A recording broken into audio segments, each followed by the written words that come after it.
in England, I don't think we would give a crap whether they footballers sang, knelt, laid down, or star jumped during the national anthem, as long as they win. Anyway, never mind that. From what I understand, the US is still odds on to win the World Series. Am I right? Yes, we do tend to do pretty well in the World Series year after year. Hello, everyone, and welcome to A Very Special Relationship, the show that straddles the Atlantic, but not in a way that's working for our OnlyFans account. May have to rethink that one. I am your host from the Phoenix News Network, Andrea Bridges-Smith, and here with me from the Interesting Times is Matt Johnston. Matt, what is happening over there on the more easterly side of the Atlantic? Yeah, it's a little bit depressing over here at the moment. Basically, the Conservative Party is playing out to its rather more, shall we say, racist fan base. In Sure. fact, I'm trying to think if they got a fan base that isn't racist, but never mind. Yep. They're having to deal with the immigration problem that they themselves sort of started. You know, we get about 40,000 asylum seekers every year into this country, approximately. And they haven't been sort of clearing the backlog. So we've got about 120, 150,000. And rather than actually sort of attempting to deal with the problem, they keep trying to find more elaborate and inhumane ways of, just basically dehumanizing these people. Right. You know about the story about them flying, refugees out to Rwanda. Yes, which makes, is a very Dickensian villain type situation there. Ridiculous. And bearing in mind, it wasn't 20 years ago that Rwanda had, a genocide there, for goodness sake. Right, right. They've now brought in a couple of large barges built for about 200 people. They're going to stick about 500 refugees on there. It's just insane. Bearing in mind that they've come over more often than not, they would have come over on a boat in cramped conditions on a boat. And now Right. they're going to put them in cramped conditions on a boat. It's just so inhuman. Anyway, the deputy party chairman of the Conservative Party, I'll say that once more, the deputy party chairman of the Conservative Party, a chap called Lee Anderson, a vile human being, has Yeah. turned around and said, if they don't like it on the barge, they can fuck off back to France. This is where we are as a country. Unbelievable. Well, he sounds like a lovely chap that you would absolutely want to spend a Christmas dinner with. I'm sure he would think about putting coal in your stocking, but then decide against it because then you'd have something useful in your stocking. Exactly. You'd have Yeah. something to keep you warm at Christmas. You wouldn't want that. Right, right, exactly. And also, what has ever gone wrong when we have put too many things on a boat that floats on water? There's Right. no room for anything to go wrong there, right? No, absolutely. Oh dear. So I tell you what, a little bit more lighter news, if I may. Okay. Can we talk about the World Cup? Oh, yes, but you might be feeling a bit lighter about it than I might. All right. Well, like a lot of fans, I don't know a lot about football, but I do have an opinion, which, as we know, is just as relevant as facts, right? 100% every time. Good. So, first of all, just let me say this: commiserations to the American women's team, the Eaglettes, or something. What do they call the American women's team? They should be called the Eaglettes. It's a much better name. No, we refer to them as the U.S. Women's National Team. It's nice and short, very compact, really rolls off the tongue. Wonderful abbreviation. Yes, and exactly what it is. There's no ambiguity there, is there? All right, wonderful. None. Now, they haven't been at their best at this World Cup, and you're probably aware that they got knocked out. So first things first, I've got to ask if Americans actually even care that much about soccer. Does that bother you? Oh, by the way, when we talk about soccer and football, when we talk about American football, that's what we call it. We call it American football. Right. And for anybody that doesn't know why Americans call it soccer, there are two reasons, in fact. One is because it comes from the full name of what we call it, which is association football. So it's the soccer part of association. That's where they get the soccer from. And the second reason they call it soccer is to annoy us. Yes, and it works every single time, 100%. So I'm going to be very controversial here. This is an extremely hot take, and say that soccer should be called football for obvious reasons. There's a lot of feet touching a ball. It's pretty much the entire game. And I think American football, there's really only one guy on the entire team that ever touches the ball with his foot on purpose, and he only does it a couple times a game. American football should be renamed to man-pile, because that's how it ends up most of the time. Doesn't that make more sense, man-pile? Yes. Like, who's your man-pile team? Yeah, absolutely. Right. Let's go down to the pub and watch the man-pile Super Bowl. I just think it sounds better. Extremely hot take there. I'll get in a lot of trouble for that one. No, so Americans, a lot of us are very upset because, women's soccer/football, this is a thing that we are supposed to be really good at, like shooting and owning guns and eating too much red meat. There is one group, though, who is actually really happy about our defeat, and that is conservatives, who apparently just hate everything that is good now. Yeah, I mean, look, there could have been any number of reasons for the US going out, not playing the right tactics, lack of preparation, conflict with the domestic game in the US.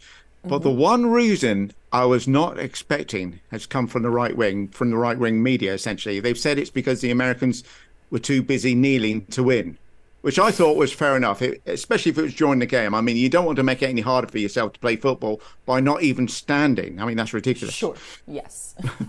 But the problem seems to be that the US team is too woke, go home. I guess that's a new phrase. Not sure how that works. I mean, Germany have to be asking what they did wrong or even right. See, that was Megan Rapinoe's problem. If she spent a bit more time playing football rather than focusing on answering questions that she'd been asked, or seeking equal pay for the women's team, or using her status, that status, not status, as a world-renowned sports star to highlight the prejudice of minorities in the US and around the world, then maybe she won a bit more than a measly 2 World Cups, gold and bronze Olympic medal, Balloon d'Or, 3 She Believes tournaments, and 3 CONCACAF tournament championships. Honestly, talk about throwing your career away. Anyway, by the way, America, sorry, but in England, I don't think we would give a crap whether they footballers sang, knelt, lay down, or star jumped during the national anthem, as long as they win. Anyway, never mind that. From what I understand, the US is still odds on to win the World Series. Am I right? Yes, we do tend to do pretty well in the World Series year after year. We are an absolute powerhouse there. But yes, according to conservatives, any women who lose at sports are losing because they are woke, and if they want to win, they should go home and have babies. Sorry, hang on. I'm trying to think about how not playing sports and having babies helps women win sporting events, but I don't know. I'm a woman. What do I know? I saw the Barbie movie the other day, which is very feminist, and I haven't won a sports match since. Granted, I haven't played any sports, but if you ask me, this is all Greta Gerwig's fault. Fair enough. Oh, by the way, you can still cheer on the English if you like, right? At this point, it's all I can do. I'm certainly not pulling for the Swedes. It's the only way to get them out the ground. So, Andrea, the ongoing Trump saga, I'm guessing, is still ongoing. So what's the latest? Now, Matt, I don't know why you think there would be anything interesting or dramatic going on with Donald Trump. That's just very rare over here. No, of course there is. There always is. So while we were off last week, Trump got himself indicted for the 3rd time. I found out about this because I was on a boat, and one of my friends texted me Happy Indictment Day while I was on a boat. And so I've been getting a lot of those texts lately. And so thank you to all my friends who wish me a happy indictment day. It is indeed a happy day for me every time it happens. But Matt, this indictment number 3, third in the past, I think, 4 months, this one is, as the French would say, la enchilada entière. As you may recall, back in 2020, Trump took the concept of being a sore loser to brand new heights and tried to overthrow democracy with the help of a ragtag batch of sidekicks that would make Mr. Bean look like a Mensa candidate. Now, those chickens are finally coming home to roost after a very long investigation, and Democrats are salivating over how many years in prison he might get, while Republicans keep donating to him so he can immediately spend that money on hiring more lawyers.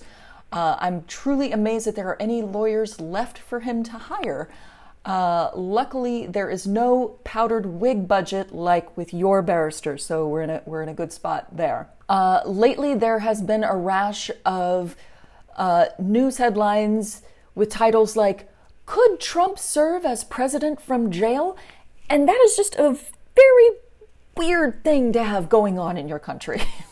Yeah, I mean, that's definitely concerning. I mean, how would that work? You have to wait and Trump has to wait in turn for the phone in order to call the French president.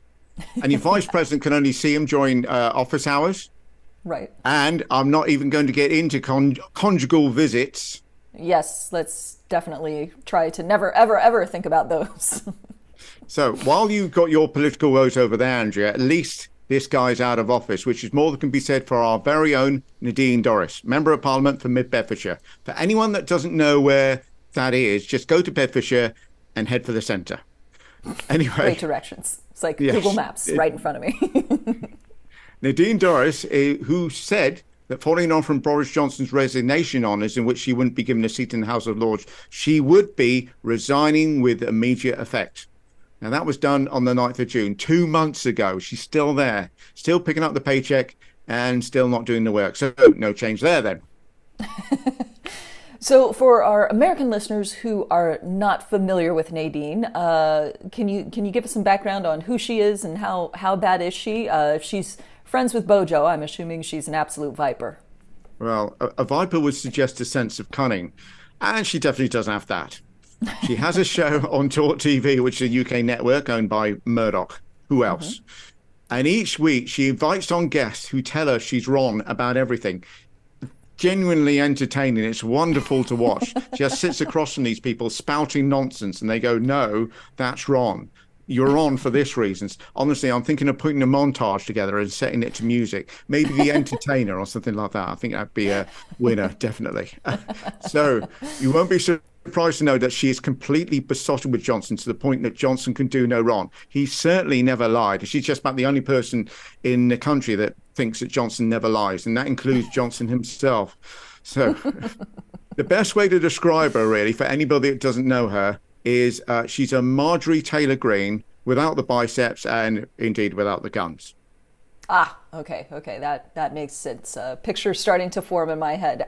Well, then I definitely dislike her, and I invite all of our American listeners to take that shortcut with me. Absolutely, good call. Oh, by the way, I am pleased to see at least one individual running for leader of the free country. One President Camacho, played by Terry Crews, reprising his role during Idiocracy. Yeah, that might be the best bit of leadership we've had in decades if he wins. So, Andrea, if you've got any friends or relatives in Florida, it probably wouldn't hurt to get on the right side of them, at least for the next few weeks, because apparently someone there has won a little over $1.5 billion on the lottery. Honestly, wow. I mean, that could pay for the entire Conservative Party to be shot to the moon. Unfortunately, we only cover a one-way ticket. Oh, well. Obvious question, what would you buy with that sort of money? Ooh, that's actually an excellent question. I've always wanted to buy a senator. Can you guys do that over there? Can you make big donations to a politician and then make them do whatever you want once they're in office? Yeah, I mean, there are rules, but the politicians aren't big on rules. They would say that you're not allowed to buy a politician, although effectively you would be buying their time. I don't know the difference. Right. We also have some cute little rules about, and then we just go right around those. They're pretty easy to get around. But yes, that is what I want to do. The senator that I want to buy is Ted Cruz. I would make him do whatever I wanted, completely reversing all of his principles. And then I would take him out to a strip club, get him in the champagne room, and leak those pictures to the media once he had completed my legislative to-do list. That's really the dream. Right, wow. So from Terry Crews to Ted Cruz. Yes. It's a first on this show as well, because I didn't realize Ted Cruz had principles. Well, he has whatever principles you pay him to have, so Okay. it's All right. very Well, expedient. well, I understand you'd have plenty of money left over anyway. Yes, yes, probably so. What about you, Matt? What would you do with that much money? I get a big house in the country. I don't know which country. That's the point. I would actually do so much traveling, my carbon footprint would look like a T-Rex had left it there. I mean, sorry, what I meant to say was I'd help those less well off than myself, of course. Of course I would. Yes, yes, of course. Helping poor people, that is what we would do. How many poor people boats do you think you could buy with that much money if you doubled them up, two to a cabin, right?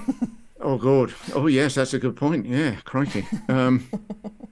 I would actually make all the conservative politicians move to that barge, and I would make that their home, and I would get the asylum seekers and get them to make their choices for the country from Westminster. I'm sure that could be done with 1.5 billion. That would Oh, be that sounds like a great idea. Yeah, we'll just do like a swap. We'll just do like a house swap situation. That would be great. I like that idea.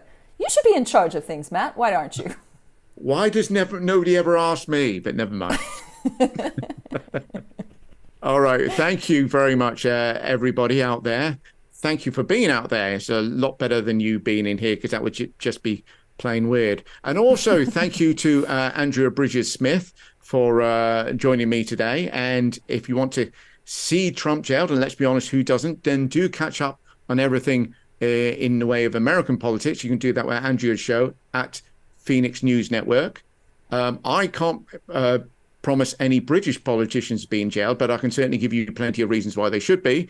My show is at the Interesting Times UK. We're not here next week, so we're going to do it all again in a couple of weeks' time. Andrea, does that sound good? That sounds perfect. We'll see you next time. See you next time. Bye-bye.